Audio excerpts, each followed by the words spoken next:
모든 커넥터를 없애고 이어폰 단자와 타입C 하나만 남겨둔 최초의 노트북이 맥북이죠. 맥북 프로의 경우 2016부터 4개의 통합 타입C 포트와 하나의 이어폰 단자만 남기고 전원을 포함한 모든 포트를 삭제함으로써 호불호가 아닌 매불매가 갈렸는데요.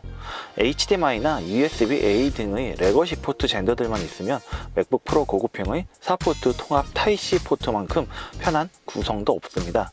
우선 USB PD 전원을 좌우 아무 곳에서나 꽂을 수 있으니 어댑터의 위치를 신경 쓸 필요가 없죠.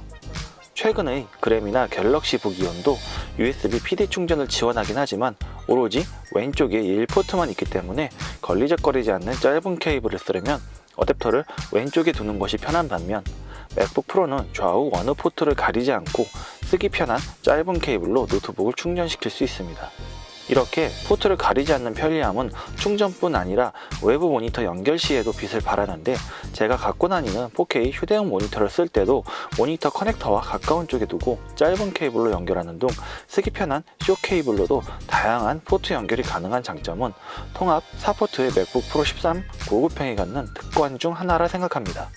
물론 레거시 장비를 연결하려면 변환 젠더들을 모두 갖춰놔야 하는 비용상의 문제와 젠더들을 따로 갖고 다녀야 하는 번거로운 문제들이 있기는 한데 통합 타입C 포트를 쓰는 장비가 맥북 프로만 있는 것도 아니고 그램이나 갤럭시 북이온은 물론 아이패드 프로 3세대나 대다수의 안드로이드 스마트폰, 태블릿에서도 쓰이는 표준 규격이기 때문에 갖춰놓으면 언젠가는 쓸 확률이 높은 그런 젠더들이라 할 수 있습니다. 맥북 프로 2016부터 처음으로 도입된 나베식 키보드도 2019에 접어들면서 4세대 나베식 키보드로 거듭났습니다. 일반적인 노트북용 키보드 대비 탄성도 별로고 키를 누를 때의 두께도 상당히 얇은 편이어서 맨바닥을 투둑투둑 치는 그런 느낌을 갖는 최악의 키보드입니다. 게다가 나베식 키보드는 고장이 잘 난다는 해괴의 한 단점이 있습니다. 저는 1세대 2016을 쓸 때 나베식 키보드의 고장을 경험했었는데요. 키보드가 고장나면 트랙패드와 배터리까지 모두 교체되기 때문에 아주 손해보는 수리는 아닙니다만 키보드 리콜 기간이 끝나면 돈백에 가까운 수리비 폭탄이 우리를 기다릴 것입니다. 맥북 프로 2019에 적용된 4세대 키보드는 많이 개선이 되었다고는 하는데 우선 개인적으로 극악의 타이핑 느낌을 주는 1세대보단 타이핑의 소음이나 키감 역시 나베식 치곤 꽤 괜찮아졌다는 느낌을 받습니다.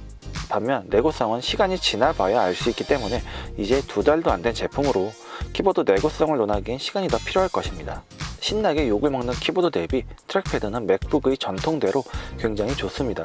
특히 맥OS에서 쓰는 트랙패드는 마우스의 필요성을 극단적으로 낮춰줄 정도로 여전히 잘 작동하며 딱히 단점을 찾기 힘들 정도로 여전히 맥북의 중요한 아이덴티티 중 하나가 됩니다.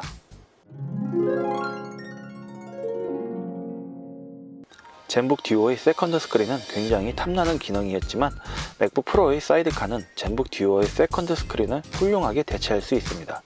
물론 맥북과 아이패드를 둘 다 갖고 있어야 하지만요. 같은 아이클라우드 계정으로 로그인된 맥북과 아이패드가 있으면 언제 어디서나 유무선으로 편하게 맥북의 스크린을 아이패드로 확장할 수 있습니다. 해상도는 아이패드 미니 기준으로 1024, 768 레티나 모드여서 그리 높은 편은 아니지만 메신저나 워드 정도를 띄우는 용도로는 아이패드와 사이드카의 조합으로도 굉장히 쓸만한 확장 스크린 기능을 구현합니다. 좀 더 큰 화면이 필요하면 휴대용 모니터와 같이 사용하면 되겠지만 휴대용 모니터의 크기와 무게가 부담스러울 때도 있으니 이럴 경우는 아이패드와 사이드카의 조합만으로도 충분히 쓸만한 확장 데스크탑 환경을 만들 수 있습니다. 맥북 프로가 아무리 좋아도 한 가지 걸림돌이 있습니다. 맥OS라는 운영체제가 걸림돌의 주범인데요. 예전처럼 윈도우에서는 되고 맥OS에서는 안 되는 것들과 같은 제약은 많이 줄어든 상태입니다. 은행 업무나 쇼핑 등 맥OS에서 하기 힘든 작업들은 스마트폰에서 더 많이 쓰는 작업들이니까요.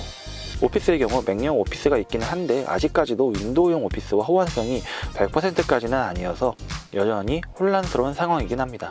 개인적인 느낌으로는 워드나 파워포인트는 특별한 호환성 문제를 겪은 경험은 없었는데 엑셀의 경우 빈 시트부터 보여지는 폰트 구성이 달라서 윈도우에서 보여지는 엑셀 시트와 맥에서 보여지는 엑셀 시트가 다른 문서처럼 보이기도 합니다. 이러한 운영체제별 호환성을 제외하더라도 맥OS는 윈도우와 여러모로 사용법이 다르다는 차이점도 있습니다. 가장 기본적인 한영 전환부터 시작해서 시작 메뉴의 부재, 폴더를 열 때 엔터키를 눌러도 폴더가 열리지 않는 점 등 맥OS만의 사용법을 익히기는 해야 합니다. 하지만 맥OS에 어느 정도 적응이 된다면 맥OS의 색다른 편리함을 느낄 수 있을 것입니다. 특히 아이폰이나 아이패드와 함께 사용한다면 연속성 기능에 기반하는 전화, 문자 공유, 파일을 쉽게 주고받을 수 있는 에어드롭 등의 iOS, 아이패드 OS와의 호환성은 애플 기기로 죄다 사는 게 무작정 돈 낭비하는 건 아니라는 수긍을 할 수 있을지도 모릅니다. 이러한 애플 기기의 호환성도 호환성이지만 스페이스바로 파일을 미리 확인할 수 있는 미리 보기, 다중 모니터에서도 개별적으로 작동하는 가상 데스크톱인 익스포제, 고해상도 모니터에서 그 위력을 실감할 수 있는 레티나 모드도 윈도우 10보다 여전히 우위에 있는 맥OS의 장점이라 할 수 있습니다.